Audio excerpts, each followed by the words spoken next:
ពកសម្រាមឈីកូជាក្មេងដែលមិនសប្បាយចិត្តជាងគេក្នុងចំណោមមិត្តភ័ក្តិនិងមិត្តរួមថ្នាក់របស់នាង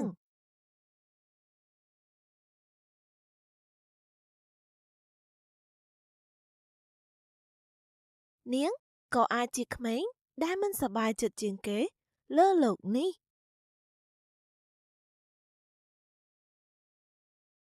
មិត្តភ័ក្តិឈីកូលែងមានមិត្តភ័ក្តិអស់ហើយគ្មានអ្នកណាចង់លេងជាមួយឈីកូទេព្រោះតែនាងមានពពកមួយដុំហើយលើក្បាលរបស់នាងជាប់ជានិច្ច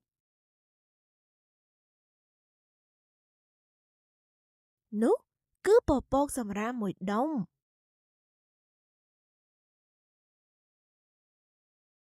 សម្បកក្រូចកញ្ចប់នំកំទេចរបស់លេងកំទេចខ្មៅដៃសុទ្ធតែត្រូវបានហ៊ុមព័ទ្ធដោយរុយរោមគ្មានអ្នកណាចង់លេងជាមួយក្មេងដែលមានពពកសម្រាមហើយជាប់ក្បាលទេ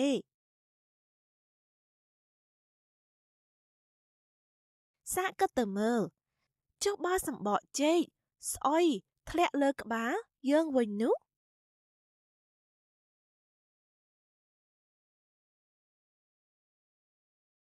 ឈីកូមិនអាចលេងបិទពួនទៀតទេព្រោះគ្រប់គ្នានឹងរកឃើញនាងយ៉ាងស្រួលដែលគ្រាន់តែសម្លឹងរកពពកនោះទៅបានហើយ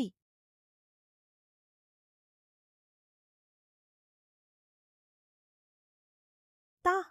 ដើរទៅសាលាជុំគ្នាឈីកូបបួលសូណាក៏រត់ចាញ់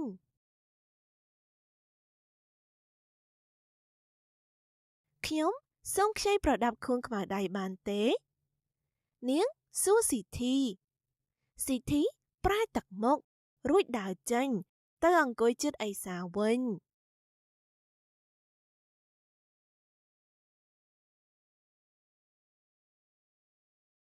ឈីកូថែមទាំងត្រូវញ៉ាំបាយថ្ងៃម្នាក់ឯងទៀតផងឈីកូដឹងថាខ្លួនឯងគួរតែស្ដាប់សម្ដីរបស់អេម៉ាតែងតែប្រាប់នាងកុំឲ្យចោលសម្រាមផ្ដេសផ្ដាស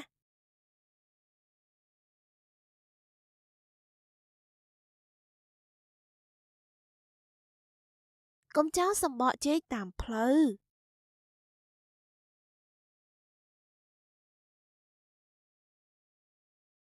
យកសម្បកនំទៅចោលក្នុងធុងសម្រាមទៅ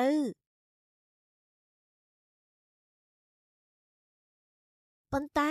ឈីកូមិនដែលស្ដាប់ឡើយនាងគ្រាន់តែសើចហើយបន្តចោលសម្រាមផ្ដេសផ្ដាស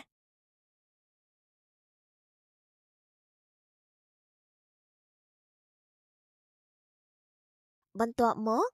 ថ្ងៃមួយអេម៉ាបានខឹងយ៉ាងខ្លាំងបន្តិចទៀតសម្រាមទាំងនោះនឹងតាមឯងជាមិនខានឈីកូគ្រាន់តែសើច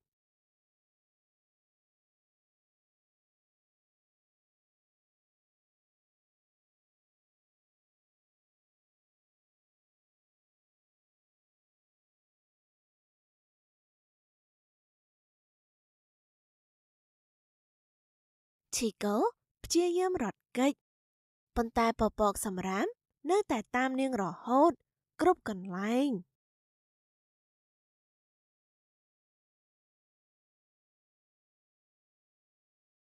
ឈីកូយកអំបោសទៅបោះពពកនោះឲ្យជ្រុះមក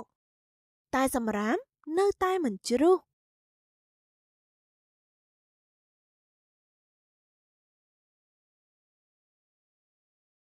ឈីកូបានព្យាយាមធ្វើគ្រប់វិធីនាងស្រែកដេញឲ្យពពកចេញពីនាងបានព្យាយាមបោះសម្រាមនោះចូលក្នុងធុងសម្រាមទៀតផង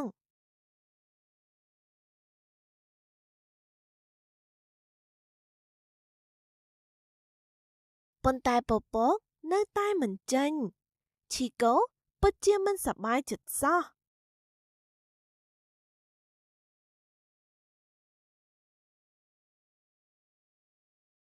បន្ទាប់មកមានរឿងមួយកើតឡើង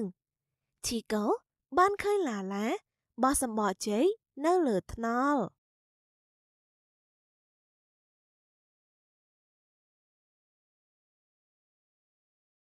ឈីកូខឹងហើយគិតថាតើឡាឡាមិនឃើញក្បាលនាងសុទ្ធតែពពកសម្រាមទេឬកុំចោលសំបកលើផ្លូវប្រយ័ត្នមានអ្នករអិលដួល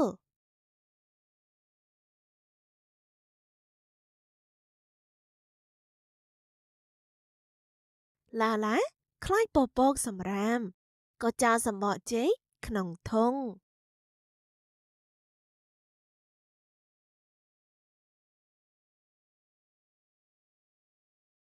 ថ្ងៃបន្ទាប់ពពកសម្រាមបានរួមតូចបន្តិចជាងមុនឈីកូឃើញមីងរីម៉ាបោះចោលថង់ប្លាស្ទិកឈីកូមីង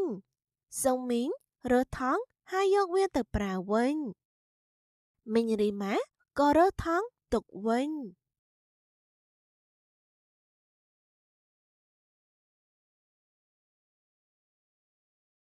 ថ្ងៃបន្ទាប់ពេលឈីកូភ្ញាក់ឡើងពពកបានរួមតូចជាងមុនឈីកូញញឹមហើយនាងបានដឹងថានាងត្រូវធ្វើយ៉ាងណា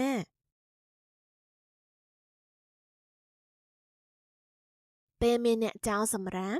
ឈីកូបានប្រាប់ពួកគេកុំឲ្យឈប់ហើយនាងបានរើសម្រាមដាក់ក្នុងធុងសម្រាម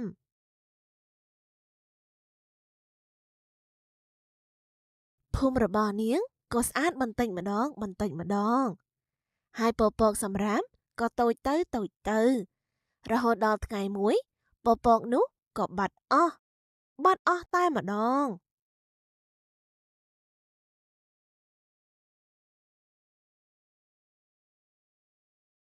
ឈីកូក៏អាចក្លាយជាក្មេងដែលរីករាយជាងគេលើលោក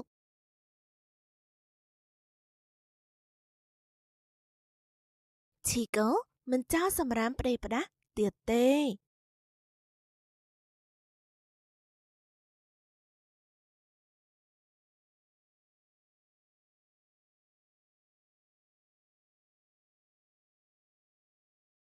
តោះនិយាយអំពីសម្រាម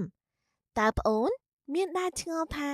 សម្រាមដែលយើងចោលពួកវាទៅណាអស់ទេ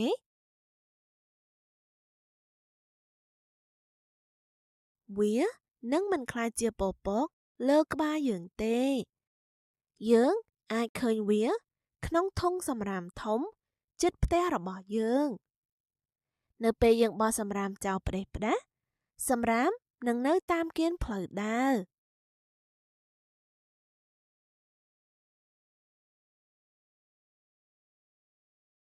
ខ្លះនឹងចូលក្នុងលូវានឹងធ្វើឲ្យស្ទះលូ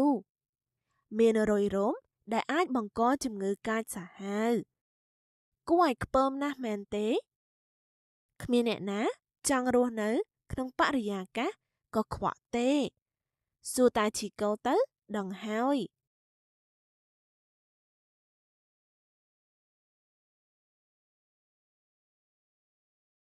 នេះជាអ្វីដែលយើងមិនគួរធ្វើយើងអាចចាប់ផ្ដើមដោយការមិនចោលសម្រាមផ្ដេសផ្ដាស់ត្រូវចោលសម្រាមក្នុងធុងត្រឹមត្រូវជានិច្ចត្រូវរកមើលធុងសម្រាមដែលនៅជិត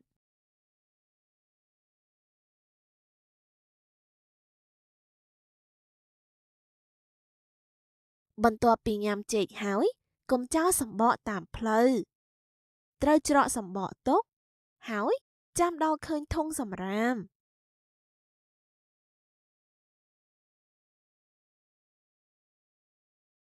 ប្រហែលជាមានរបស់ច្រើនដែលយើងគិតថាវាគ្មានប្រយោជន៍ដូចជាថង់ក្រដាសដែលយើងអាចច្រកសម្បកចេកទុកប៉ុន្តែមិនមែនគ្រប់យ៉ាងសុទ្ធតែជាសម្រាមនោះទេដូច្នេះកុំចោលថង់ក្រដាសនោះ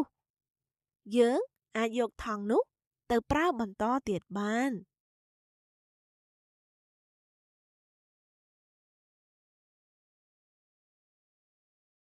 គ្របធុងសម្រាម